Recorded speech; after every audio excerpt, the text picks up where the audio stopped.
Hello lads and welcome to yet another video. Now today's video is one that I wasn't expecting to be making. It's a very impulsive one, but I am so glad, I'm really excited that I'm making it because I was wandering about Lincoln, where I live, having a wander about. I went to Waterstones and I went up to the sci-fi and fantasy section, as you do, and I seeked out the Doctor Who bit that they have, because what else supposed to do in a bookshop, and to my pleasant surprise, I found this gem, which I immediately bought and blew £20 on. Whoops. But it's alright, because it's a Christmas present for myself, and you can get away when you're doing that. Oh, you got that new book smell, I've just smelt that.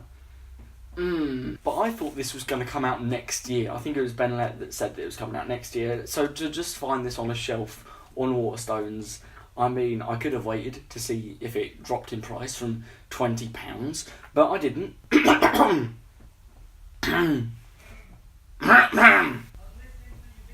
Are you enjoying it? Thanks. But anyways, I'm so excited for this. I have been looking forward to this more than anything to do with Sharda. I think I've been looking forward to it more than the Christmas special. This has been my big hype. Is this a book review? No, because I bought it an hour ago and I haven't even read one page yet. I just want to tell you why I'm excited for this. I want to tell you the history of the Krikket Men. Let me take you on a journey. The year is 1976. ABBA's Dancing Queen has spent 6 weeks as UK #1. Steve Jobs and Steve Wozniak have started Apple Computers Company in their garage, and Douglas Adams has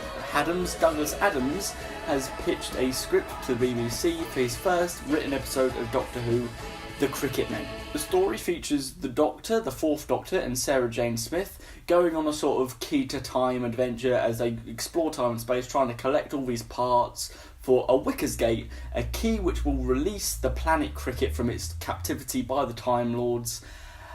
It's so they can rule the universe.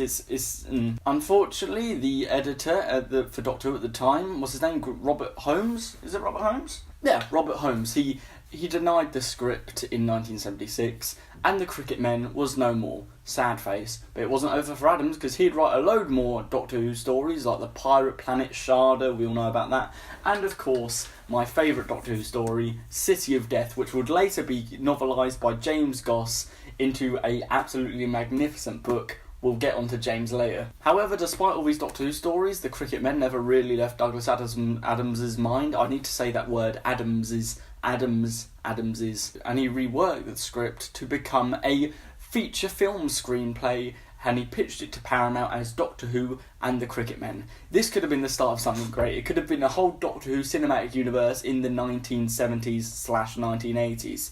It wasn't going to be the same canon as Doctor Who and the Daleks with, what's his name, Peter Cushing, because this was being pitched to Paramount, and Paramount had nothing to do with those films, so this could have been the start of something new, something great. It could have been a whole new chapter for Doctor Who. But unfortunately, Paramount turned it down for God knows what reasons, so still, the Krikket Men was no more. But Adams wasn't giving up, I've learnt to say it, woo! See, Adams was working on a sort of side project along with his Doctor Who thing. You might have heard of it. It was a little radio play called The Hitchhiker's Guide to the Galaxy, which featured a character, Arthur Dent, go on his travels through space as his home planet, Earth, had been destroyed. This radio series had been adapted into a one-series BBC series, The Hitchhiker's Guide to the Galaxy, which is a cracking television series, and also been reworked into 2 books, The Hitchhiker's Guide to the Galaxy and The Restaurant at the End of the Universe, which are very good. I have the omnibus here. Oh, but wait, it's a book of 4, not a book of 2 that I just mentioned. I wonder what the third one is. Life, the Universe and Everything. In consequence of a number of stunning catastrophes, Arthur Dent is surprised to find himself living in a hideously miserable cave on a prehistoric Earth. Unrelated. However, just as he thinks that things cannot possibly get any worse, they suddenly do. He discovers that the galaxy is not only mind-bogglingly big and bewildering, but also that most of the things that happen in it are staggeringly unfair. Without saying it, this is the reworking of Doctor Who and the Krikket Men adapted for Hitchhiker's Guide to the Galaxy. The Doctor is Arthur Dent, the companion, Sarah Jane, is now full prefect and Zaphod Beeblebrox, and Marvin, the paranoid android. all the characters you know and love are in there, and it's so good, and it works so perfectly, and it got published. The Krikket Men is now out there in the world, not in Doctor Who format, but it's able to read, and it's actually my favourite plot from the Hitchhiker's things. In fact, when I first read it, I didn't know it was originally a Doctor Who story, but I love it. The villain's motivation is it's just so funny and unique, and I hope it's written the same in the Krikket Men, because if it's not, it will certainly lose something, and I might have to have the Hitchhiker's version as my favourite.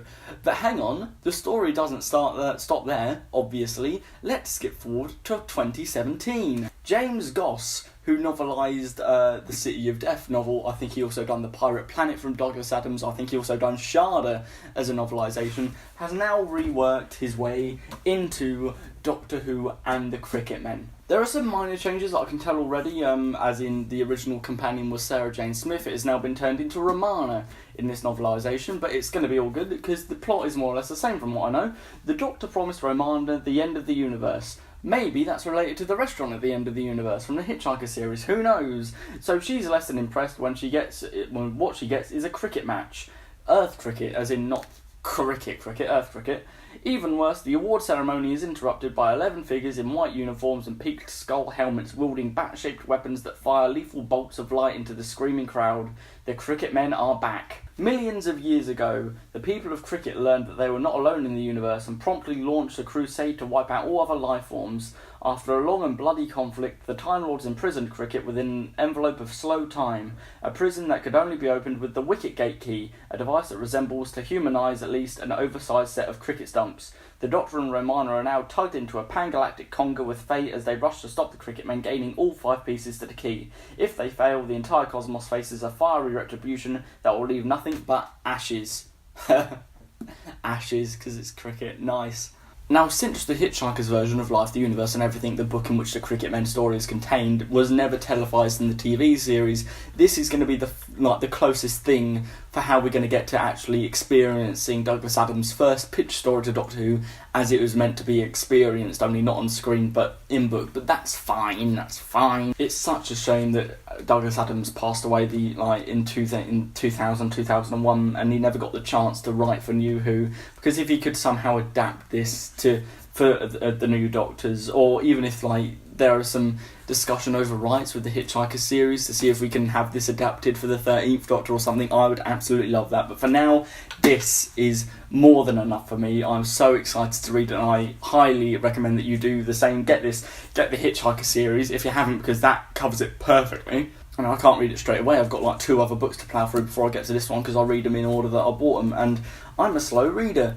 But I'm looking forward to this eventually when I get round to it, and have fun. Get it for Christmas. Get it for yourself for Christmas like I did, and regret it immediately after. But don't regret it, because it's going to be a fun story, and I'm so excited to read it. Thanks for your time. I hope you've excused me from geeking out over this, but see you next time. See you for Christmas. Have a nice Christmas. Blip, blip, blip, blip, blip.